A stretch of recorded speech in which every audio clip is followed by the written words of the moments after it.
चार लोग ट्रेन में यात्रा कर रहे थे। ट्रेन बहुत ही सुंदर बगीचों और पहाड़ों से होकर गुजर रही थी। तभी ट्रेन एक ऐसी गुफा में जाती है। गुफा में जाते ही ट्रेन में अंधेरा छा जाता है। कुछ टाइम बाद जैसे ही ट्रेन उजाले में आती है, तभी नैन्सी का ब्रोच गायब हो चुका होता है। तभी नैन्सी अपने आसपास बैठे लोगों से पूछताछ करने लगती है। पूछताछ के दौरान जो बोलता है, मैं कॉफ़ी पी रहा था। एडम बोलता है, मैं सो रहा था। गैरी बोलता है, मैं अखबार पढ़ रहा था। क्या आपको मालूम है कि चोर कौन है? तो चोर है गैरी, क्योंकि गैरी का न्यूज़पेपर उल्टा है और गैरी कह रहा है मैं न्यूज़पेपर पढ़ रहा हूँ। तो अब चलते हैं नेक्स्ट पहेली पर। नेक्स्ट पहेली में एक कारा नाम की लड़की होती है जिसकी एक बुटीक शॉप होती है। जैसे ही कारा बुटीक शॉप में एंटर करती है तो वो देखती है कि उसका एक महंगा सूट गायब हो चुका होता है। तभी वो चोर का पता करने के लिए मेहुल को बुलाती है। मेहुल वहाँ पर आता है। मेहुल कारा से पूछताछ करने लगता है। पूछताछ के दौरान कारा उससे कहती है कि उसको 3 लोगों पर शक है, उसका वॉचमैन, उसकी नौकरानी, तीसरा उसका दोस्त। पूछताछ के बाद मेहुल फिर इन तीनों के पास पूछताछ के लिए जाता है। तो सबसे पहले जाता है वॉचमैन के पास। वॉचमैन कहता है, मुझे इसके बारे में कुछ नहीं पता, मैं इसे क्यों चुराऊंगा। दोस्त, मैं कल बुटीक गई थी लेकिन मैंने वहाँ से कुछ भी नहीं चुराया। नौकरानी, मुझे फर से एलर्जी है, मैं इसे क्यों चुराऊंगी, मैंने इसको नहीं चुराया। क्या आपको मालूम है कि चोर कौन है?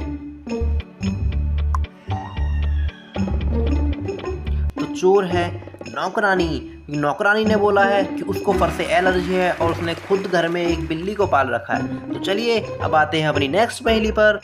एक बार एक रिजॉर्ट में बहुत ही शानदार पार्टी चल रही होती है। उसी पार्टी में राहिल नाम की लड़की एक बहुत ही शानदार, बहुत ही महंगा हीरे का हार पहनी हुई होती है। तभी वहाँ पर अचानक लाइट चली जाती है और जैसे ही कुछ टाइम बाद लाइट वापस आती है तो वो हीरे का हार वहाँ गायब हो चुका होता है। और हीरे का हार गायब देख के वो लड़की वहाँ पर चिल्लाने लगती है। तो उसी पार्टी में मेहुल भी प्रेजेंट होता है। मेहुल वहाँ को सोचने लगता है। सोचने के बाद वो इंसिडेंट से पहले की और इंसिडेंट से बाद की CCTV फुटेज चेक करने लगता है। तो दोस्तों आप बताइए कमेंट करके कि चोर कौन है?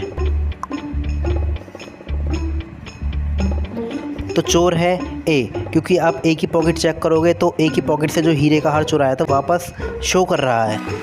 अब देखते हैं नेक्स्ट पे। एक बार सोफ़ी अपने कमरे में सो रही होती है। तभी उसके कमरे में एक चोर आता है और सोफ़ी उठ जाती है और सोफ़ी चिल्लाने लगती है। तभी चोर लड़की को चिल्लाते देख वहाँ से हीरे का हार लेकर भाग जाता है। तभी सोफ़ी मेहुल को कॉल करके बुलाती है और मेहुल को दुर्घटना की सारी जानकारी मेहुल को देती है। और वो मेहुल से ये भी बोलती है कि चोरी करते वक्त वो चोर का फ़ोटो लेती है लेकिन अंधेरे के कारण फ़ोटो काला हो जाता है। तभी मेहुल फ़ोटो के आधार पर 6 लोगों को गिरफ्तार करता है। तो क्या आप बता सकते हैं कि इन 6 में से वो चोर कौन है? तो चोर है डी, क्योंकि छायाचित्र के हिसाब से बिना मूंछ वाला जो इंसान है वो डी है। अब आते हैं दोस्तों नेक्स्ट पहेली पर। एक बार घनी तेज बारिश में मेहुल एक चोर का पीछा कर रहा होता है।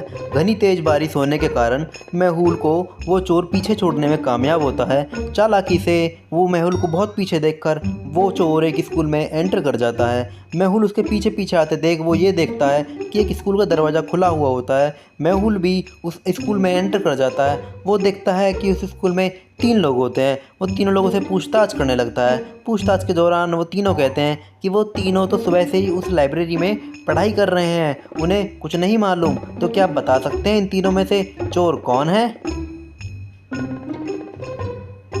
तो इन तीनों में से चोर है बी, क्योंकि बी की जो पैंट है नीचे से वो गीली हो रही है और वो कह रहा है वो सुबह से नीचे लाइब्रेरी में स्टडी कर रहा है। अब आते हैं दोस्तों नेक्स्ट पहेली पर।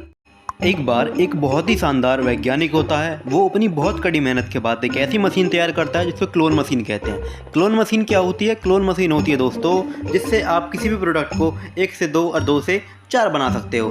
तो वो अपनी क्लोनिंग मशीन के एक्सपेरिमेंट के लिए एक इंसान को खोजता है। तो वो एक प्रोडक्ट मशीन को एक्सपेरिमेंट के लिए एक औरत का किडनैप कर लेता है। औरत बहुत ही डरती है, कपकपाती है, भिक्षा मांगती है, लेकिन वो फिर भी उसको दया नहीं करते हुए अपनी एक्सपेरिमेंट मशीन में डाल देता है। एक्सपेरिमेंट मशीन में डालने के बाद वो अपनी प्रक्रिया चालू कर देता है। लेकिन चालू करने से पहले वो उसके लड़के के पास कॉल करके कह देता है कि आपकी जो माताश्री है वो हमारी लेबोरेटरी में है, आप आइए और अपनी माताश्री को ले जाइए। लेकिन जैसे ही वो बंदा उसकी लेबोरेटरी में जाता है तो वहाँ जाके वो बहुत ही आश्चर्यचकित हो जाता है, क्योंकि वो अपनी माँ जैसी 3 और औरतों को देखता है और वहाँ जाके बहुत ही ज़्यादा आश्चर्यचकित हो जाता है। क्या दोस्तों आप भी आश्चर्यचकित हो गए? अगर नहीं है तो कमेंट करके बताइए कि इन चारों में से उसकी असली माँ कौन सी है।